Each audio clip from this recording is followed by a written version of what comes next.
வசதி உள்ளவர்களுக்குத்தான் ஹஜ் கடமை, ஆகவே வசதி உள்ளவர்கள் தான் போக வேண்டும் என்று சொல்லுவது நியாயமல்ல. வசதி என்பது அவன் எந்த அடிப்படையிலாவது நடந்தாவது ஹஜ்ஜுக்கு போக முடியுமாக இருந்தால் அதற்கு நீங்கள் வழி செய்ய வேண்டும். இந்த குர்ஆன், இது குர்ஆன் தமிழ் மொழிபெயர்ப்பு, இதுதான் அந்த குர்ஆன்.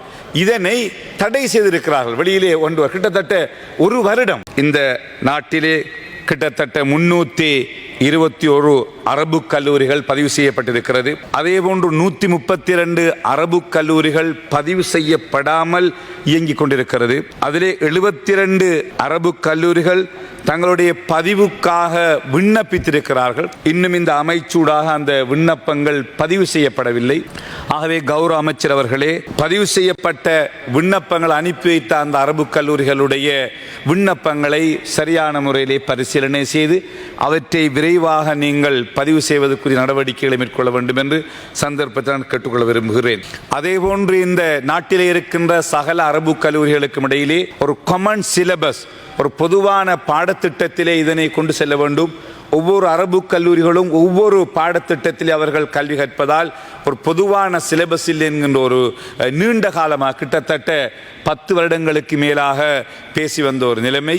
இறுதியிலே அதற்கான ஒரு பாராளுமன்ற 2020 பிப்ரவரி 19 இடம்பெற்ற ஓவர்சைட் கமிட்டி பார்லிமெண்டிலே அதுக்கான அங்கீகாரம் வழங்கப்பட்டு அதற்கு பிறகு புத்த சாசன அமைச்சு 2022 ஆண்டு அதற்கு ஒன்று எக்ஸ்பர்ட்ஸ் கமிட்டி ஸ்பெஷலி ஆண்ட ப்ரொஃபசர்ஸ் தலைமையில் ஒரு கமிட்டி நியமிக்கப்பட்டு தற்பொழுது அந்த கமிட்டியும் கொடுக்கப்பட்டு இறுதியிலே கல்வி அமைச்சினுடைய அங்கீகாரத்துக்கு அனுப்பப்பட்டு கல்வி அமைச்சியும் ஒரு intellectual committee was form review the common syllabus. அந்த கமிட்டியும் அந்த சிலபஸை இப்பொழுது அப்ரூவ் பண்ணியிருக்கிறார்கள். ஆகவே கௌரவ அமைச்சர் அவர்களே, உங்களுடைய காலத்திலே இதற்கான உரிய நடவடிக்கைகளை நீங்கள் மேற்கொள்ள வேண்டும். கல்வி அமைச்சோடு தொடர்பு கொண்டு இந்த பணியை நீங்கள் செய்ய வேண்டும். நீண்ட காலமாக இது ஈடுபட்டு வருகிற ஒரு விஷயம். உங்களுடைய தலைமைத்துவத்திலே இந்த பணி இடம்பெற வேண்டும். இதற்கு எல்லா கட்சி அரசியலுக்கு அப்பால், கட்சிகளுக்கு அப்பால் எல்லா பாராளுமன்ற உறுப்பினர்கள், எல்லா அரபு கல்லூரிகள், அதனை நிர்வகிக்கின்ற நிர்வாகிகள், இஸ்லாமிய நிறுவனங்கள் அதற்கு பூரண ஒத்துழைப்பை வழங்க வேண்டும் என்று சந்தர்ப்பத்திலே நான் கேட்டுக்கொள்ள விரும்புகின்றேன். அதேபோன்று இந்த சிலபஸ் முடிவடைந்தவுடன் ஒரு காமன் எக்ஸாம் நடத்துவதற்கும் எஜுகேஷன் எக்ஸாமினேஷன் டிபார்ட்மெண்ட் அதற்கு எக்ரி பண்ணியிருக்கிறார்கள். ஆகவே பரீட்சை திணைக்களம் அதற்கான கிரைட்டீரியா எல்லாமே அவர்கள் செய்திருக்கிறார்கள் கௌரவ அமைச்சர் அவர்களே. ஆகவே அதனையும் நீங்கள் தொடர்புபடுத்தி அதற்கான காமன் எக்ஸாமையும் அந்த எக்ஸாமினேஷன் டிபார்ட்மெண்ட் ஊடாக வைப்பதற்கான உரிய நடவடிக்கைகளை நீங்கள் மேற்கொள்ள வேண்டும் சந்தர்ப்பத்திலே நான் கேட்டுக்கொள்ள விரும்புகின்றேன். கௌரவ பிரதி சபாநாயகர் அவர்களே, அதே போன்று இலங்கையிலே பள்ளிவாசல்களில் உலமாக்கள் கடமை புரிகிறார்கள், முஅத்தின்கள் கடமை புரிகிறார்கள், அரபு கல்லூரிகளிலே டீச்சர்ஸாக பணிபுரிகிறார்கள். ஆனால் அவர்களுக்கான ஒரு பொதுவான ட்ரைனிங் ஒன்று இலங்கையில் கொடுக்கப்படுவதில்லை. ஆகவே இந்த உரிய முறையிலே காலத்திற்கேற்ப ஹொத்துபாக்களை செய்ய வேண்டும் வெள்ளிக்கிழமை, அதே போன்று இனங்களுக்கு இடையிலே ஒற்றுமை ஏற்படுத்துகின்ற பல்வேறுபட்ட விடயங்கள் தொடர்பிலே இந்த வெள்ளிக்கிழமையில் இடம்பெறுகின்ற ஹொத்துபாக்கள் முக்கியம் வாய்ந்தது. ஆகவே அவர்களுக்கான ஒரு பயிற்சியை கொடுப்பதற்காக ஒரு ட்ரைனிங் சென்டரை நீங்கள் உங்களுடைய முஸ்லிம் சமய கலாச்சார அமைச்சுங்கள் நீங்கள் உருவாக்க முடியும். அதை கொழும்பிலே உருவாக்க முடியும், அல்லது நீங்கள் கிழக்கு மாகாணத்திலே வேண்டும் அங்கு அமைக்க முடியும். அதுக்கு தேவையான முழு ஒத்தாசைகளையும் நாங்கள் உங்களுக்கு வழங்குவதற்கு ஆயத்தமாக இருக்கிறோம். அதுக்கு தேவையான வெளிநாட்டு உதவியை நாங்கள் வெளிநாட்டு தூதுவரங்கள் ஊடாக அந்த வெளிநாட்டு உதவியை கூட நாங்கள் உங்களுக்கு பெற்றுத்தருவதற்கு ஆயத்தமாக இருக்கிறோம். கௌரவ அமைச்சர் தொடர்பில் நீங்கள் உரிய நடவடிக்கைகளை மேற்கொள்ள வேண்டும். அதேபோன்று முஸ்லிம் சமய கலாச்சார திணைக்களத்தினுடைய ஒரு பிராந்திய நிலையம் கிழக்கு மாகாணத்திலே மட்டக்களப்பிலே இருக்கிறது. என்றால் கிழக்கு மாகாணத்து மக்கள் சின்ன சின்ன விஷயங்களுக்காக கொழும்புக்கு வர வேண்டிய கஷ்டத்தை உணர்ந்து கொண்டு கிட்டத்தட்ட நான் நினைக்கின்றேன் 20-15 ஆண்டுகள் உருவாக்கப்பட்டது. ஆனால் இன்னும் அது உரிய முறையில் இயங்குவதில்லை. அதுக்கு கௌரவ அமைச்சர்களை ஒரு அசிஸ்டன்ட் டைரக்டரை அதுக்கு நியமித்து அதுக்கு தேவையான உத்தியோகத்தர்களை நியமித்து அதை கிழக்கு மாகாணம், புலனறுவை மாவட்டம், ஊவா மாகாணத்து அவர்களும் பயன்படுத்த முடியும் என்றால் ஊவா மாகாணத்தவர்களுக்கு அவர்கள் மட்டக்களப்புக்கு சுமார் 2 மணி நேரத்துக்குள் வர முடியும் கொழும்புக்கு வந்து அலைவதை விட. ஆகவே இதனை நீங்கள் அலசி ஆராய்ந்து ஒரு உரிய நடவடிக்கைகளை மேற்கொள்ள வேண்டும் என்று நான் கேட்டுக்கொள்ள விரும்புகின்றேன். அதே போன்று கௌரவ அமைச்சர் அவர்களே, உங்களுக்கு தெரியும் இஸ்லாமிய அல்லது அரபு மொழியிலே உள்ள பாட நூல்கள் அல்லது புத்தகங்கள் இந்த நாட்டுக்கு கொண்டு வருவதற்கு தடை செய்யப்பட்டிருக்கிறது. நான் நினைக்கின்ற நீங்கள் அந்த தடையை நீக்குவதற்குரிய நடவடிக்கைகளை மேற்கொண்டு வருவதாக நான் அறிந்தேன். அது தடை நீக்கப்பட வேண்டும். ஏனென்றால் குறிப்பாக நமது நாட்டுக்கு நிறைய அரபிகள் அல்லது அரபு மொழியை பேசுகின்றவர்கள் மத்திய கிழக்கிலிருந்து உல்லாச பயணமாக வருகிறார்கள். அவர்களுக்கு மத்தியிலே இருக்கிறது அவர்கள் வழக்கமாக ஓதுகின்ற குர்ஆனை அவர்கள் வரும்போது கொண்டு வருவார்கள். அண்மை காலங்களில் விமான நிலையத்திலே வைத்து அந்த குர்ஆனை கூட பறித்து விட்டார்கள் என்றால் கொண்டு செல்ல முடியாது என்று. அதே போன்று சில பேராசிரியர்கள் அவர்களும் இந்த நாட்டுக்கு வந்தபோது அவர்களுடைய சில புத்தகங்களை அரபு மொழியிலே எழுதப்பட்ட அவர்களுடைய புத்தகங்களை கொண்டு வந்திருக்கிறார்கள். ஆகவே இது அரபு மொழியிலே இருக்கிறது என்பதற்காக கஸ்டம்ஸிலே அதனை பறித்து விடுகிறார்கள். ஆகவே இது ஒரு கவலையான ஒரு விஷயம். ஏதாவது சர்ச்சைக்குரிய பிரச்சனைக்குரிய புத்தகங்கள் இருந்தால் அவற்றை நீங்கள் தடை செய்ய முடியும். அதில் எந்த விதமான மாற்று கருத்தும் கிடையாது. ஆகவே அரபு மொழியிலே எழுதப்பட்டிருக்கிறது என்பதற்காக குர்ஆனை கொண்டு வருவதற்கும் அல்லது புத்தகங்களை கொண்டு வருவதற்கு நீங்களும் ஒரு மிக படித்த ஒரு நல்ல கல்விமான். ஆகவே இந்த வகையிலே இந்த விடயத்தில் நீங்கள் உரிய கவனம் எடுத்து அதனை நீக்க வேண்டும். குறிப்பாக சவுதி அரேபியாவிலிருந்து ஒரு தனவந்தர் இலங்கைக்கு சுமார் கிட்டத்தட்ட பல தமிழில் மொழிபெயர்க்கப்பட்ட குர்ஆன் பிரதிகளை அவர் அனுப்பியிருந்தார். உங்களுக்கு தெரியும், நீங்கள் சவுதி அரேபியாவுக்கு சென்ற போது கூட இது உங்களோடு பேசப்பட்டதாக நான் அறிந்தேன். ஆனால் இந்த குர்ஆன் தமிழ் மொழிபெயர்ப்பு இதுதான் அந்த குர்ஆன். இதனை தடை செய்திருக்கிறார்கள். வெளியிலே கிட்டத்தட்ட 1 வருடம் ஒரு கண்டெய்னர் குர்ஆன் இன்னும் ஹாபரிலே துறைமுகத்திலே நிறுத்தப்பட்டிருக்கிறது. எங்களுடைய கௌரவ பிரதி அமைச்சர் நௌஃபர் முலை அவர்கள் இருக்கிறார்கள். அவர்களுக்கு நன்றாக தெரியும். அவர்களும் இந்த விடயத்தில் அதிக அக்கறையோடு செயற்பட்ட ஒருவர் நான் அறிகின்றேன். ஆகவே கௌரவ அமைச்சர் அவர்களே, இது தொடர்பில் நீங்கள் உரிய நடவடிக்கை எடுத்து அது தொடர்பில் உரிய நடவடிக்கை எடுத்து அதை வெளியில் கொண்டு வருவதற்கு நீங்கள் முயற்சிக்கும் சற்பத்தை நான் கேட்டுக்கொள்ள விரும்புகின்றேன். அதே போன்று கௌரவ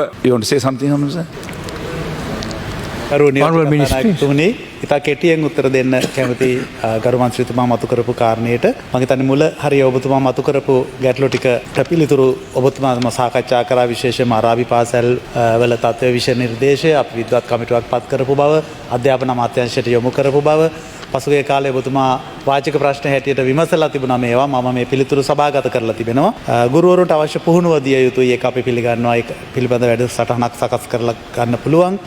මඩකලපුව මුස්ලිම් කටයුතු පිළිබඳ තියෙන අතිරේක කාර්යාලය විධිමත් කිරීම සම්බන්ධව කටයුතු කළ හැකි ඔබ එසේ පවසනවා නම් ගැටලු තිබෙන බව අපට ඒක සොයලා බලලා කටයුතු කරන්න පුළුවන්. අවසන් කරුණ ඔය ආරාබි ග්‍රන්ථ ටික ග්‍රන්ථ 26000ක් පමණ. ඇතරම ඔබ කියුසේ මම සෞදි අරාබියේදී සාජික් හාජියාර් මහත්මයා මුණ ගැහුණා මේ සම්බන්ධව. මෙතන තිබෙන කරුණ මා කියන්නට ඕන. මේ පිළිබඳ විශාල කාලයක් යොදවලා මම සොයා බැලීම් කරලා තිබෙනවා. විද්වත් කමිටුව නැවත නැවතත් කැඳවලා තොරතුරු සොයලා බැලුවා. නිකම් මේවා තහනම් වෙන්නේ හෝ සීමා පැනවෙන්නේ නැහැ. ආරක්ෂක අමාත්‍යාංශයේ නිර්දේශ මේවට අවශ්‍ය වෙන බව ඔබතුමාලා දන්නවා.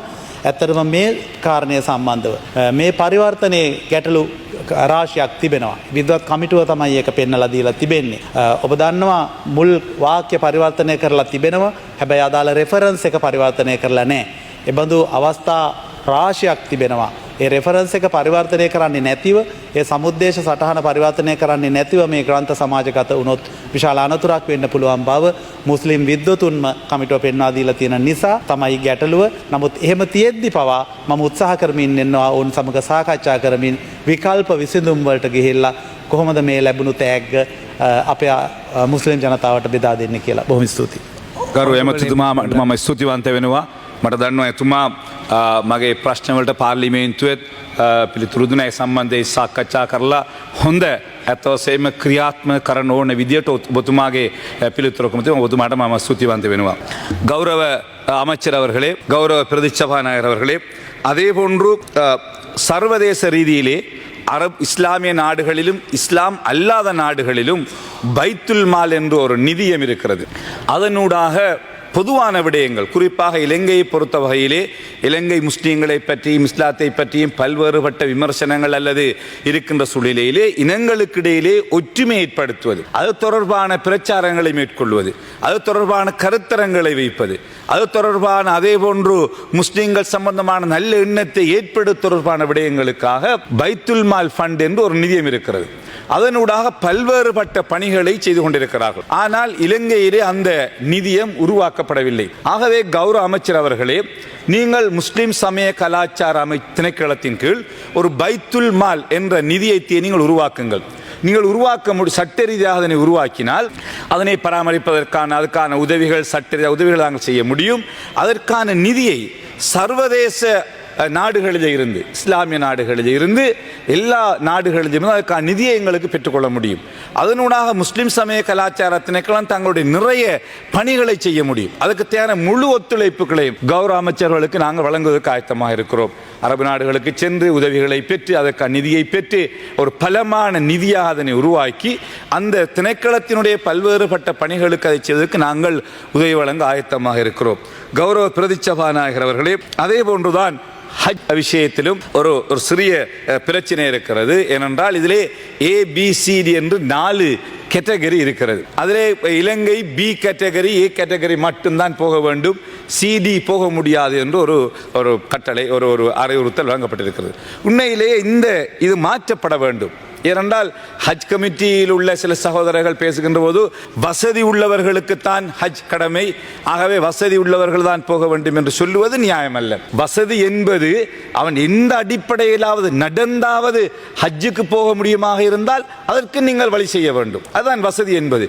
பெரிய நாங்கள் அவர்கள் யாரும் உங்களுடைய அதை விடுத்து அதே, ஏனென்றால் நாங்கள் B கேட்டகரியிலே போகணும், மினாவிலே AC டென்டிலே இருக்க வேண்டும், புஃபேயிலே நாங்கள் சாப்பிட வேண்டும் என்று யாரும் கேட்கவில்லை.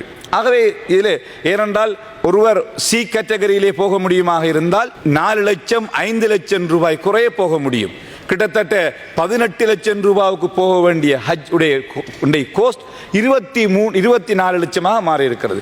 ஏனென்றால் எனக்கு தெரியும், மட்டக்களப்பில் எனது ஊரிலேயே ஒரு கணவனும் மனைவியும் அவர்கள் கிட்டத்தட்ட 15 வருடங்களுக்கு மேலாக ஹஜ்ஜுக்கு போவதற்காக கொஞ்சம் கொஞ்சமாக சேர்த்து வந்தார்கள். அதற்கு அவர்கள் சேர்த்த தொகை 37 லட்சம் தான். நீங்கள் 24 லட்சத்தை கொண்டு வந்து 48 லட்சமாக B கேட்டகரி ஆக்கினவுடன் அவர்களுக்கு 2 பேருக்குமே போக முடியாது. அவர்கள் போகவில்லை. அவர்களிடத்தில் அந்த மிகுதியான கிட்டத்தட்ட 8 லட்சம் ரூபாய் 9 லட்சத்தை எடுப்பதற்கு வசதி இல்லை ஏழைகள். ஆகவே ஏழைகள் ஹஜ்ஜுக்கு போகக்கூடாது என்பதல்ல.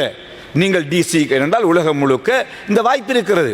எல்லா நாடுகளிலும், துருக்கியில் கூட ABCD என்று 4 கேட்டகரியிலும் போக முடியும். ஆகவே நீங்கள் ஏனென்றால் அதனை நீங்கள் அனுமதித்தால் C கேட்டகரி ஒரு சிலருடைய ஜித்தா கான்சுலேட்டில் இருக்கிற ஒரு சிலருடைய வேண்டுகோளுக்கிணங்க நீங்கள் இந்த தீர்மானங்கள் எடுக்கக்கூடாது. ஆகவே ஹஜ்ஜுக்கு போவதற்கான வசதிகளை நீங்கள் செய்ய வேண்டால் நீங்கள் அந்த மினா அரஃபா பஸ் சேவை தரத்தை கூட்டியிருக்கிறீர்கள். வசதி உள்ளவர்கள் போகட்டும், அதில் எந்த பிரச்சனைகள். ஆகவே அதற்காக நீங்கள் அந்த வசதிகளை செய்ய வேண்டும். ஏனென்றால் அங்கே அதிலே மினா அரஃபாவிலே புஃபே, அதே மாதிரி சோஃபா, கட்டில், நட்சத்திர ஹோட்டல், இதெல்லாம் எல்லாருக்கும் தேவையில்லை. யாரும் இதை பற்றி கேட்கவில்லை. ஏனென்றால் அது தேவையானவங்க B கேட்டகரியில் போவாங்க. 48 லட்சம் கட்டி. ஆகவே கௌரவ அமைச்சர் அவர்களே, இந்த வருஷம் அல்ல, எதிர்காலத்தில் இந்த வருடம் உங்களுக்கு தெரியாது. உண்மையிலே நீங்கள் வருவதற்கு முந்தி எடுத்த தீர்மானங்கள் கௌரவ அமைச்சர் வந்து எங்களுடைய கௌரவ பிரதி அமைச்சர் நீங்கள் சைன் பண்ணது மட்டும்தான் இது ஏற்கனவே தீர்மானித்திருந்தார். ஆகவே எதிர்காலத்திலே ஃபியூச்சரிலே நீங்கள் தனிப்பட்ட முறையிலே இந்த விடயத்திலே கவனம் எடுக்க வேண்டும். எங்களுடைய பிரதி அமைச்சர் முனாஃபர் முனீர் அவர்களுக்கு நன்றாக தெரிஞ்ச விஷயம். கவனம் எடுத்து அவர்கள் விரும்பின கேட்டகரியை போவதற்கு நீங்கள் அனுமதி வழங்கும் சந்தர்ப்பத்திலே நான் கேட்டுக்கொள்ள விரும்புகின்றேன். கௌரவ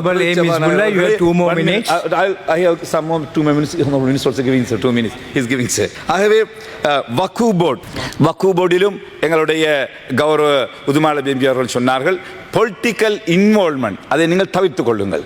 ஏனென்றால் அது வக்ஃப் போர்டுங்கிறது இண்டிபெண்டன்ட் பாடி. எம்பிமார் போயிட்டு போர்டை நியமிக்கிறது, வக்ஃப் போர்டு நியமிக்கிறது, அதுக்கெல்லாம் நீங்கள் கடந்த காலங்களில் இருந்தாலும் எதிர்காலத்தில் நீங்கள் அதுக்கு அனுமதிக்காதீர்கள். அது வக்ஃப் போர்டு அவர்கள் இண்டிபெண்டனாக போய் ஒஃபிஷியலி ட்ரஸ்டி போர்டை தெரிகின்ற ஒரு சிஸ்டத்தை ஸ்ட்ரிக் பண்ணி நீங்கள் எந்த காரணம் பொலிட்டிக்கல் எம்பிமார கடிதங்களுக்கு போர்டு நியமிக்கிறது, ட்ரஸ்டிஸ் நியமிக்கிறது, டோட்டலி அதை நீங்கள் நிறுத்த சந்தர்ப்பம் தான் சொல்லிக்க விரும்புகிறேன். அதே போன்று மகர பிரிசன் பள்ளிவாசல் சம்பந்தமாக நீங்கள் கௌரவ அமைச்சர்கள் நீங்கள் சொன்னீர்கள். உண்மையிலேயே இந்த matter discuss Pannapattu the former president Honorable Ranil Wickremesinghe period இது discuss Pannapattu prison department they have agreed to release 10 purchase of land. I have the minute of the presidential secretary report. So அப்ப அந்த 10 purchase release அவர்கள் agri பண்ணிருக்க அந்த release பண்ண முடியுமாக இருந்தால் அதை ஏனென்றால் 350 குடும்பம் அங்க வாழுகிற 350 குடும்பம் ஒரு தங்களுக்கு ஒரு பள்ளிவாசல் இல்லாமல் தொழ முடியாமல் இருக்கிறார்கள். 5 கிலோமீட்டருக்கு போக வேண்டும் வேற பள்ளிவாசல். உண்மையிலே ரொம்ப கஷ்டமான விஷயம். கிட்டத்தட்ட 110 வருடங்கள் பழமை வாய்ந்த ஒரு பள்ளிவாசல். More than 110 years old. This must this. ஆகவே ஆஃப்டர் ஈஸ்ட் அட்டாக் இந்த பள்ளிவாசல் மூடப்பட்டிருக்கிறது. ஆகவே கௌரவ அமைச்சர் அவர்களே நீங்கள் உரிய கவனம் எடுத்து அதனை செய்தால் அதனை காணியை ரிலீஸ் பண்ண நாங்கள் அந்த பள்ளியை கட்டி முடிப்போம். அதில் எந்த பிரச்சனையும் கிடையாது. அதை இந்த சமூகம் சார்பிலே கட்ட முடியும். ஆகவே நீங்கள் அவசரமாக அதற்கு நடவடிக்கை சொல்லி விரும்புகிறேன். அதே போன்றுதான் கௌரவ அமைச்சர் அவர்களே நுவரெலிய நோர்வுட் பிரதேசத்திலே ஒரு பள்ளிவாசல் இருக்கிறது. மிக பழமையான ஒரு பள்ளிவாசல். அந்த பள்ளிவாசலுக்கு வருமானம் இல்லை என்பதற்காக 100 வருடங்கள் பழைந்த ஒரு பள்ளிவாசல். ஆகவே அந்த பள்ளிவாசலுக்கு இந்த வருமானம் இல்லை, ஏழைகள் வாழுகிற ஒரு பள்ளிவாசல் என்பதால் மேர்சி லங்கா நிறுவனம் 5 வீடுகளை கட்டி கொடுத்தார்கள். அந்த வீடுகளில் இருந்து வருமானம் வர வேண்டும். முஅத்தின் இமாம்களுடைய சம்பளத்தை கூட கட்டி கொடுத்தார்கள். கட்டி முடிந்ததன் பின்னர் தான் பிரதேச செயலகம் இது எங்களுடைய அரச காணி என்று அந்த காணியை அவர்கள் அரச காணி என்று தடுத்து வைத்திருக்கிறார்கள். உண்மையிலேயே அதுக்கு பின்னர் இது தொடர்பாக டிசிசியிலே பல இடங்களிலே சாக்கு ஊட்டங்கள் நடக்கப்பட்ட டிஸ்கஷன் நடந்தது. ஆனால் இன்னும் அந்த விடயங்கள் முழுமையாக முடிவுறப்படவில்லை. ஆகவே அந்த கௌரவ அமைச்சர் அவர்களே அந்த அப்படி அரச காணியாக இருந்தால் தவறுதலாக கட்டப்பட்டிருந்தால் அதை லீஸுக்கு கொடுங்கள். அதுக்கு தேவையான நிதிகளை நாங்கள் கொடுத்து அந்த லீஸை நாங்கள் பெறுகிறோம், பிரச்சனை இல்லை. பள்ளிவாசல் அந்த லீஸிலே கொடுங்கள், அதுக்கு தண்ணியை நாங்கள் செலுத்தி அந்த பள்ளிக்கு பெற்றுக் கொடுக்கிறோம். அதை வர அந்த இப்பொழுது பிரதேச செயலாளர் அந்த 5 வீடுகளிலும் மேர்சி லங்கா நிறுவனம் கட்டி கொடுத்த பள்ளிக்கு கட்டி வந்த வீடுகளிலும் அவர்களுடைய நோர்வுட் டிஎஸ் ஆபீஸினுடைய பியோன்மார் தங்குவதற்கு கொடுத்திருக்கிறார்கள், அங்கே தங்கி கொண்டிருக்கிறார்கள். கௌரவ அமைச்சர் அவர்களே நீங்கள் இதில் ஒரு உரிய நடவடிக்கை எடுத்து இதை கொடுங்கள் அந்த பள்ளிவாசலுக்கு. அதுக்கு தான் நிதிகள் ஏதாவது கொடுப்போம், நாங்கள் அதில் உதவி செய்வதற்கு பேமெண்ட் ஆயத்தமாக இருக்கிறோம். அதை நீங்கள் உடனடியாக மேற்கொள்ளவும் சந்தர்ப்பத்திலே நான் கொட்டுக்கொள்ள விரும்புகின்றேன். ஆகவே கௌரவ அமைச்சர் அவர்களே உங்களுடைய இந்த பணிகள் குறிப்பாக முஸ்லிம் சமய கலாச்சார அமைச்சினுடைய திணைக்களம் ஒரு முக்கியமான திணைக்களம். உங்களை போன்ற ஒரு நல்ல சிறந்த ஒரு கல்விமானுடைய ஒரு பொதுவாக நாட்டு பற்றி சிந்திக்கும் நிலைமையில் வந்திருப்பது மிக சந்தோஷமான விஷயம். குறிப்பாக அதிமேதகு ஜனாதிபதி அவர்கள் இனங்களுக்கு இடையிலே ஒற்றுமை இனங்களுக்கு இடையிலே ஒற்றுமை ஏற்படுத்த வேண்டும், இனங்களுக்கு இடையிலே ஒரு நிலைமையை கொண்டு வர வேண்டும் என்ற ஒரு சொல்லியிருக்கிறார்கள். உண்மையிலே எங்களுடைய கௌரவ அமைச்சர் அவர்களும் இப்பொழுது அந்த பத்திரிகை அறிக்கையை தொடர்பாக தன்னுடைய நிலைப்பாட்டை சொன்னால் மிகவும் சந்தோஷப்படுகின்றோம். ஆகவே உங்களுடைய பணிகள் உங்களுடைய சிறப்பாக அமைய வேண்டும். குறிப்பாக உங்களுடைய பணிகளுக்கு என்ன உதவிகளை நாங்கள் வழங்க வேண்டுமோ எந்த சந்தர்ப்பத்திலும் உங்களுடைய அமைச்சுக்கு உங்களுடைய திணைக்களத்தினுடைய பணிகளுக்கு எங்களுடைய முழு பூர்ண ஒத்துழைப்பை வழங்குவதற்கு நாங்கள் ஆயத்தமாக இருக்கின்றோம் என்று கூறி விடைபெறுகிறேன். நன்றி. வீடியோக்களை மிஸ் பண்ணாமல் பார்க்க இன்றே ஷார்ட் நியூஸ் யூடியூப் சேனலை சப்ஸ்கிரைப் பண்ணுங்கள்.